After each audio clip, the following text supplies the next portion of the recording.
ठीक आहे, बोला सर. आजचा निकाल पहिली प्रतिक्रिया. पहिली प्रतिक्रिया मी कालच दिलेली आहे. ज्या पद्धतीने हे लवाद म्हणून नार्वेकर बसले होते किंवा त्यांना बसवलं होतं, त्यांची वागणूक ही स्पष्टपणे हे दर्शवणारी होती की यांची मिलीभगत किंवा यांचं संगनमत झालेलं आहे. आणि काल माझ्या पत्रकार परिषदेत मी एक शंका व्यक्त केली होती की लोकशाहीचा खून करण्यासाठी यांचं काही कटकारस्थान चाललं आहे का. कारण मी परत एकदा सांगतो की त्यांनी जाऊन आरोपीची भेट घेतली आणि एकदा नाही दोनदा घेतली. त्याच वेळेला हा निकाल अपेक्षित होता. मात्र आजच्या निकालामुळे एक गोष्ट आणखीन जरा प्रश्नांकित झालेली आहे की लोकशाहीची तर यांनी हत्या केलीच, पक्षांतर बंदी कायदा अधिक मजबूत करण्याच्या ऐवजी पक्षांतर कसं करावं अथवा पक्षांतराचा राजमार्ग कसा असायला पाहिजे हा त्यांनी आज दाखवून दिला. स्वतः त्यांनी 2-3 पक्ष बदललेले आहेत, त्याच्यामुळे त्यांच्या भावी वाटचालीतला अडथळा कदाचित त्यांनी आज दूर करून घेतला असेल. मात्र आजपर्यंत आपण असं मानत आलो आणि घटनेनुसार, आपल्या हिंदुस्थानच्या भारताच्या घटनेनुसार जे सत्य आहे ते म्हणजे सर्वोच्च न्यायालयाचा निकाल अथवा सर्वोच्च न्यायालयाचे निर्देश हे सर्वोच्च असतात आणि ते एक परिमाण धरलं जातं. पण ह्या नार्वेकरांनी आज जो काही निकाल दिला, काल आपल्याला सर्वांना कल्पना आहे की अनिल परब यांनी सर्वोच्च न्यायालयाने काय निर्देश दिलेले आहेत, काय एक चौकट दिलेली आहे, त्या चौकटीच्या अंतर्गत काय निर्णय घ्यायला पाहिजे अथवा काय चौकशी करायला पाहिजे हे स्पष्ट निर्देश सर्वोच्च न्यायालयाने दिलेले होते. ते संपूर्णपणे धाब्यावर बसले, पायदळीत उडवले आणि जणू काही आमच्या मागे महाशक्ती आहे, आम्ही सर्वोच्च न्यायालयात सुद्धा जुमानत नाही, हे आजच्या त्यांच्या त्या निकालातनं दिसून आलेलं आहे. महत्त्वाचा प्रश्न असा आहे की त्याने अपात्र कोणालाच केलेलं नाही आहे. मूळ केस ही अपात्रतेची होती, अपात्र कोणालाच ठरवलं नाही. म्हणजे जर आमची घटना ही तुम्ही ग्राह्य धरत नसाल मग तुम्ही आम्हाला अपात्र का नाही केलं. आणि त्याही पलीकडे जाऊन त्यांनी जो निर्णय दिला की ही शिवसेना कोणाची आज महाराष्ट्रातला लहान मूलसुद्धा सांगू शकतं, एवढे स्पष्ट स्वच्छ आहे. पण निवडणूक आयोगाचा निर्णय जो मुळामध्ये चुकीचा आहे आणि जो सर्वोच्च न्यायालयामध्ये आम्ही त्याला आव्हान दिलेलं आहे तोच त्यांनी ग्राह्य धरला. म्हणजे निर्णय देताना त्यांचा पायच चुकलेला आहे, डळमळीत आहे आणि हा पूर्णपणे अगदी निर्लज्जपणाचा कळस हा त्यांनी गाठलेला आहे. माझं कायद्याचं ज्ञान तेवढं काही मोठं नाही आहे. मला तर असं वाटतं की सर्वोच्च न्यायालयाचा त्यांनी जो अपमान केलेला आहे त्याच्याबद्दल अवमान याचिका दाखल करता येते का हे आम्ही बघणार आहोत. पण मला नाही वाटत अवमान याचिका दाखल करता येत असेल आणि म्हणूनच ते जे काही त्यांना एक प्रोटेक्शन असतं त्याचा त्यांनी आज गैरफायदा घेतलेला आहे. हा त्यांनी गैरफायदा घेतलेला आहे. महाराष्ट्रातल्या जनतेला आणि सर्वोच्च न्यायालयाला मी विनंती करतोय की देशातली लोकशाही तर यांनी पायदळी तुडवलेली आहेच, पण आता सर्वोच्च न्यायालयाचं अस्तित्व सुद्धा शिल्लक राहणार आहे की नाही हे सर्वोच्च न्यायालयाने आता ठरवायचं आहे. सर्वोच्च न्यायालयाने जर आम्हाला त्यांच्या विरुद्ध अवमान याचिका दाखल करता येत नसेल तर स्वतःहून ज्याला सुमोटो म्हणतात अशी काही कारवाई सर्वोच्च न्यायालय करणार आहे का.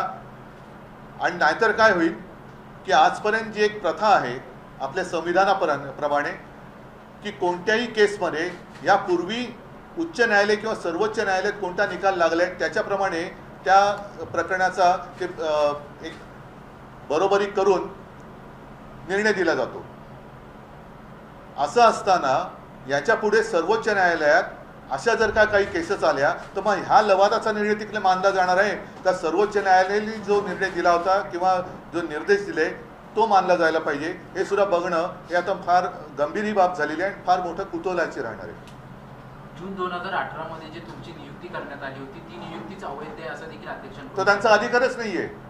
कारण 2018ला जर का केलेली नियुक्ती त्यांना मान्य नसेल तर ते कोर्टाने त्यांना सांगितलेलंच नव्हतं. कोर्टाने आमचा व्हीप मानला होता, कोर्टाने आमचा गटनेता मानला होता. मग सुप्रीम कोर्टाने या सगळ्या गोष्टी न बघता केल्या असं यांचं म्हणणं आहे का. आणि जर 2018 साली यांनी जर का काही आमची घटना मानली नाही, मग हे निवडून आलेले जे आत्ताचे जे गद्दार आहेत ते गद्दार कोणत्या आधारावरती निवडून आले होते, कोणाच्या चिन्हावर निवडून आले होते?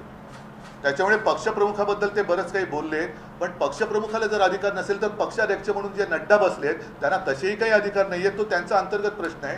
मग हे पद किंवा हे नसतंच. त्याच्यामुळे त्याने एक मान्य करायला पाहिजे की जसं एक नेता असतो त्याचे सहकारी असतात आणि नेता म्हटल्यानंतर तो दिशा दाखवत असतो, दिशा दाखवण्याचं काम हे नेता करत असतो आणि ते जर का करणार नसेल आणि लोंढ्यामध्ये वाहत जाणार असेल तर तो नेता कसला? मला त्याच्याबद्दल बोलायचं नाही, कारण ते त्यांच्या चौकटीत न बसणारं ते बोललेले आहेत. त्यांना सुप्रीम कोर्टाने जे सांगितलं होतं की या दिवशी हा व्हीप होता, हा गटनेता होता, आता पुढचं तुम्ही बघा त्या तारखेला काय होतं, ते सोडून नको त्याच्यात ते घुसले आणि त्यांनी वेळ काढूपणा केला. त्यांचा जो हेतू होता तो हेतू स्वच्छ होता की वेळ काढूपणा करायचा. हाच निर्णय ते पहिल्या दिवशी देऊ शकत होते, पण त्यांनी ते सगळं नाटक केलं आणि मग 31 डिसेंबरची तारीख 10 जानेवारी, आता सुद्धा मग आम्ही सर्वोच्च न्यायालयात तर जाणारच आहोत, पुन्हा याच्यात काही काळ जाण्याची शक्यता आहे. माझी सर्वोच्च न्यायालयाला विनंती आहे की आपण सर्व काही पाहिलेलं आहात, सर्व काही तपासलेलं आहे, आणखीन काही माहिती पाहिजे असेल तर ती सुद्धा आम्ही आपल्याला द्यायला तयार आहोत. निवडणुकीच्या आधी दूध का दूध पाणी का पाणी हे व्हायला पाहिजे, कारण यांना निवडणूक काढायची. निवडणुकीमध्ये यांना असं वाटलं होतं की लोकांच्या मनात, जनतेच्या मनात, मतदारांच्या मनात आपण संभ्रम निर्माण करून शिवसेना संपवू, पण शिवसेना काही संपत नाही आहे आणि शिवसेनाही संपणार नाहीच. आणि मिंद्याची किंवा गद्दाराची शिवसेना हे महाराष्ट्रातली जनता, देशातली जनता मानणार नाही. ते असं म्हणतात की 2013 पासून त्या संघटनात्मक निवडणुका व्हायला पाहिजे होत्या, त्या झालेल्याच नाही. त्यावेळी ते तेव्हा आमच्या पक्षात नव्हतेच आणि आम्ही ते सगळं वेळोवेळी निवडणूक आयोगाला सादर केलेलं आहे. त्या जर झाल्या नसतील तर मग हे मिंदे आणि त्यांच्या बरोबरचे गेले ते कोणत्या पक्षाचे म्हणून त्यांनी त्या अध्यक्षाने ॲफिडेव्हिट दिलं होतं 2019ला आणि 2014, 2019 असेल, काही असेल आणि आत्ता सुद्धा काय असेल ते. शिंदेची शिवसेना ही शिवसेना होऊच शकत नाही, कारण शिंदे आणि शिवसेना हे नातं तुटलेलं आहे. त्याच्यामुळे भले त्यांना, मी काल म्हटलं ना की त्यांची मिलीभगत होती, ज्याप्रमाणे त्यांनी जाऊन एका न्यायमूर्तीने आरोपीची भेट घेतली 2दा, त्याच वेळेला हे सगळं ठरलेलं होतं. पंतप्रधान जर महाराष्ट्रामध्ये अनिश्चिततेचं वातावरण होतं, निकाल काय लागणार अपेक्षित होता, माहिती होता का? पण तरी देखील पंतप्रधान दौऱ्यावरती येत आहेत, तरी देखील हे डावोसला जाणाऱ्यांचा दौरा आधीच जाहीर झालेला आहे, आज पेपरमध्ये आलेला आहे. मग हे कसं काय तुम्हाला आधी कळलं? म्हणजे तुमचं हे सगळं सेटिंग होतं, फिक्सिंग होतं, मॅच फिक्सिंग होती. आणि आम्ही सर्वोच्च न्यायालयात गेलेलोच आहोत. सर्वोच्च न्यायालयाने एक यांचा आदर करण्यासाठी म्हणून त्यांच्याकडे प्रकरण दिलं होतं, पण सर्वोच्च न्यायालयाने जी चौकट आखून दिली होती त्या चौकटीच्या बाहेर जाऊन कायद्याप्रमाणे निकाल न देता एक काहीतरी प्रोसिजर त्यांनी केली आणि कायद्याचा अन्वयार्थ किंवा अनर्थ लावून तो निकाल दिलेला आहे. हा निकाल काही सर्वोच्च नाही, हा निकाल सर्वोच्च न्यायालयात टिकणार नाही आणि जनतेच्या मनात तर हा अजिबात टिकणार नाही, जनता तो स्वीकारणार नाही. उभाटा कशाला? माझं उद्धव बाळासाहेब ठाकरे असं स्वच्छ आणि स्पष्ट आहे. उभाटा काय? उभाटा काय? मग बाकीच्यांची आई वडिलांची नावं पण तुम्ही तशीच लावणार? आणि उभाटा असेल तर उभा ठाकलेला आहे मी, या अन्यायाविरुद्ध उभा ठाकलेला आहे. कारण तुम्ही काल पण म्हणाला होता की येऊ असाच निर्णय काहीतरी येऊ शकतो, मिली बघत आहे, मी अनेक अध्यक्षांवरती आरोप पण केले होते. हा निर्णय आरोप नव्हते केले, मी सत्य सांगितलं होतं. ते जाऊन भेटले हा माझा आरोप नव्हता, हे सत्य आहे. हे 2 वेळा आरोपीला जाऊन भेटले हा माझा आरोप नव्हता, हे सत्य आहे.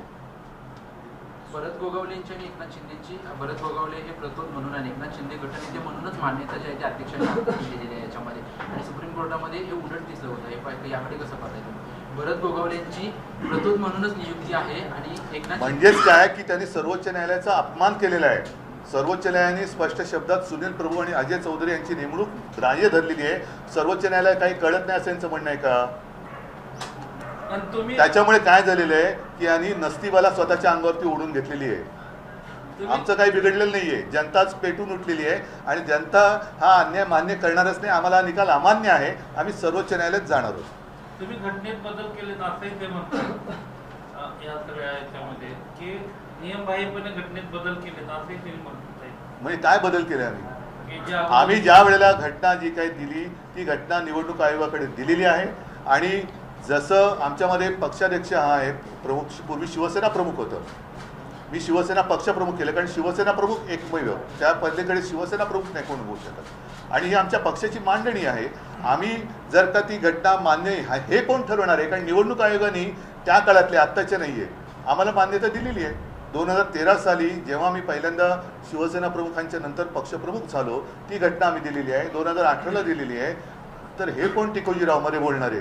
असं म्हणतात की जाऊ द्या, भरत गोगावलेना जरा तरी एक दिवसाचं तरी मंत्रीपद लाभेल असं त्याने वाटते, त्याच्यावर तो विषय सोडा, ते सोडा. त्यांचं जॅकेट फुकट चालले, माप बदलायला लागली. लढाई कशी एक थांबणार आता हिंदीमध्ये. हा बोलिये. मुख्यमंत्र्यांची प्रतिक्रिया आलेली आहे.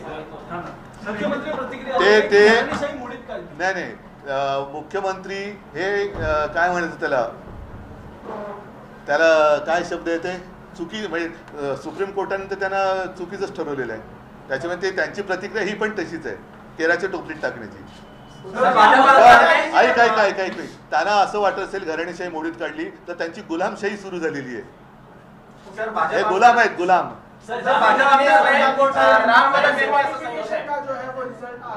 डिस्क्वालिफिकेशन का वर्डिक्ट आ चुका है, स्पीकर नार्वेकर जी ने किसी को भी डिस्क्वालीफाई नहीं किया है, क्या कहना चाहते हैं? मतलब उनको, मुझे ऐसे लगता है कि जो जिम्मेदारी दी गई थी वो उनके समझ में नहीं आई.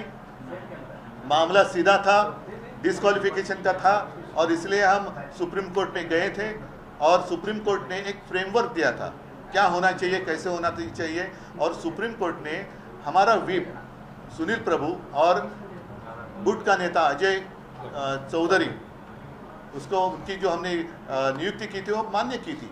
तो सुप्रीम कोर्ट ने कहा था कि इस फ्रेमवर्क में आप देखो कि उस दिन क्या था, तो उन्होंने वो छोड़कर नई अदालत उन्होंने की और सुप्रीम कोर्ट से भी कुछ अलग, या ऐसे उनको लगता है कि इतनी महाशक्ति उनके पीछे है कि सुप्रीम कोर्ट भी हमारा उनका कुछ बिगाड़ नहीं सकती. और ये तो अन्याय नहीं, उनकी समझ के बाहर का ये शायद डिसीजन था, या ऊपर से जो आया वो उन्होंने किया है. और इसलिए मैंने कल प्रेस में कहा था कि ये इनकी मिलीभगत है. अब देखना ये होगा कि प्रजातंत्र की हत्या तो इन्होंने फिलहाल तो की है, सुप्रीम कोर्ट में ये टिकेगा नहीं, लेकिन क्या ट्राइब्यूनल सुप्रीम कोर्ट से भी ऊपर है या नहीं है, या सुप्रीम कोर्ट ही सुप्रीम है, वो अभी देखना होगा. देश में प्रजातंत्र रहेगा कि नहीं रहेगा. मैंने कई बार कहा है, जब हमारी दसरा रैली थी उस वक्त भी मैंने कहा था हमारे बारे में चलो 20 साल के बाद दे दो फैसला, हमें मंजूर है, लेकिन इस देश में डेमोक्रेसी रहेगी कि नहीं रहेगी. तो इन्होंने, इनका मानना ऐसे कि नहीं रहनी चाहिए. लेकिन अब दूसरा सवाल आया है कि सुप्रीम कोर्ट भी रहेगा कि नहीं रहेगा, या ऐसे ट्राइब्यूनल उसके ऊपर रहेंगे. तो अभी सुप्रीम कोर्ट के ऊपर सारी आशा है, और जनता को तो ये फैसला मंजूर नहीं है. दो चीजें इसमें है. राष्ट्रीय कार्यकारिणी को ही नेता को निकालने का अधिकार होता है सर नागरिक. ये पहला सवाल आपकी घटना में क्या कहा है. और 2018 ठीक है, लेकिन पहले जो गद्दार है वो राष्ट्रीय कार्यकारिणी हो ही नहीं सकती, और इसलिए तो हम सुप्रीम कोर्ट में गए. मतलब जिसने डाका डाला वही कह रहा कि ये मेरा घर है. सर आगे की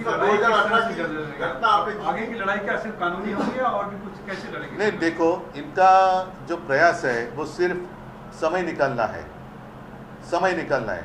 और मैंने जैसे पहले कहा कि एक तो पक्षांतर, जो पक्षांतर होता है, पक्ष बदली करने का कानून है, उसको अधिक मजबूत करना चाहिए था. इन्होंने तो खुलेआम राजमार्ग बना दिया, क्योंकि इनको खुद को अनुभव है, और शायद वो उनका आगे का रास्ता साफ कर रहे हैं. आगे भी कुछ और पक्ष में जाना चाहते होंगे शायद. जर ज्या पद्धतीने आपण बघतो की सर्वोच्च न्यायालयामध्ये सुनावणीमध्ये जवळपास वर्षभर गेलं, त्याच्यानंतर आता राहुल नार्वेकरांनी अध्यक्ष म्हणून वर्षभर काढलं, आणि ते सुद्धा सुप्रीम कोर्टने जर का त्यांना जर मुदत दिली नसती तर त्याने आणखीन जोपर्यंत नाही, मला एवढंच आहे, म्हणून मी सुप्रीम कोर्टला विनंती करतोय की आपल्यासमोर या सगळ्या गोष्टी झालेल्या आहेत. आपण सगळ्या गोष्टी ऐकून यांना स्पष्ट शब्दात आदेश दिले होते की या तारखेला सुनील प्रभू आणि हे होते, त्या दिवशी काय परिस्थिती ती बघा आणि तसा तुम्ही निर्णय घ्या. तो न घेता त्यांनी त्याच्या बाहेर जाऊन प्रोसिजर बघितली, घटना ये ते त्या दिवशी व्हीप कोणाचा होता. कारण जर तुम्ही मग काय चोरलत काय तुम्ही. आणि आजही माझं असं म्हणणं आहे की ह्या लोकांमध्ये हिंमत नाही आहे, स्वतःच्या ताकदीवरती, स्वतःच्या वडिलांच्या नावावरती हे मतं मागू शकत नाहीत. म्हणून त्यांना माझा पक्ष आणि माझ्या वडिलांचा चेहरा लागतो. ह्यांना हे काय मर्द नाही आहेत, हे गद्दार आहेत. सर, सवाल सर, ये विधानसभा हुआ है, सर, आप विधानसभा हुआ है। आप कानूनी लड़ाई की बात कर रहे हैं, क्या जनता के बीच में जाएंगे, जमीन पे भी जाएंगे या कैसे? जरूर जनता के बीच में हम तो जा ही रहे हैं. जैसे आज भी आदित्य कोल्हापुर में उस तरफ है, मैं भी 23 तारीख को नासिक जा रहा हूँ, 22 तारीख को तालाराम मंदिर में जा रहा हूँ, उसके पहले भी कहीं जाऊँगा, बाद में जाऊँगा. हम तो जनता में रहे हैं, जनता में रहेंगे. जनता और जनता के लिए, जनता के साथ लेकर, जनता को साथ लेकर हम लड़ेंगे. सर, विधानसभा हुआ है, संजय राऊत यांच्यावरती आपण म्हटलंय की आमचं प्रस्ताव आला सरकार असेल. पूर्णपणे संवैधानिक मार्गाने स्थापन झालं होतं. उपमुख्यमंत्री देवेंद्र फडणवीसांनी म्हटलंय सरकार पूर्णपणे संवैधानिक मार्गाने स्थापन नाही, झालं होतं. सुप्रीम कोर्टाचे यावर आज शिक्कामोर्तब झालं. नाही त्यांचं म्हणजेच ते देवेंद्र फडणवीस सुद्धा सुप्रीम कोर्टाचा अपमान करतायत. कारण सुप्रीम कोर्टाने त्यावेळेला जे सगळं म्हटलं होतं की राज्यपालांनी केलेल्या कारवाया सगळ्या चुकीच्या होत्या, सगळं काही चूक होतं आणि केवळ एक नाईलाज म्हणून त्यांनी यांना मान्यता दिली होती. म्हणजे हे सगळं बाद झालेलं सरकार आहे. ठीक आहे, मला असं वाटतं की एवढं पुरे आहे. पुढची लढाई लढणार आणि आम्हाला खात्री आहे की अजूनही सर्वोच्च न्यायालय हे निपक्षपातीपणाने जनतेला, लोकशाहीला न्याय दिल्याशिवाय राहणार नाही. धन्यवाद. जय हिंद, जय महाराष्ट्र. तर ठाकरे गटाचे प्रमुख उद्धव ठाकरेंनी पत्रकार परिषद घेत सांगितलेला हा निकाल आपल्याला मान्य नाही, शिवसेना गद्दारांची असू शकत नाही असं त्यांनी म्हटलंय. आणि त्याचसोबत अन्य मुद्द्यांवरही भाष्य करत आपण सुप्रीम कोर्टात या संदर्भात लढाई लढणार असल्याचं त्यांनी स्पष्ट केलं.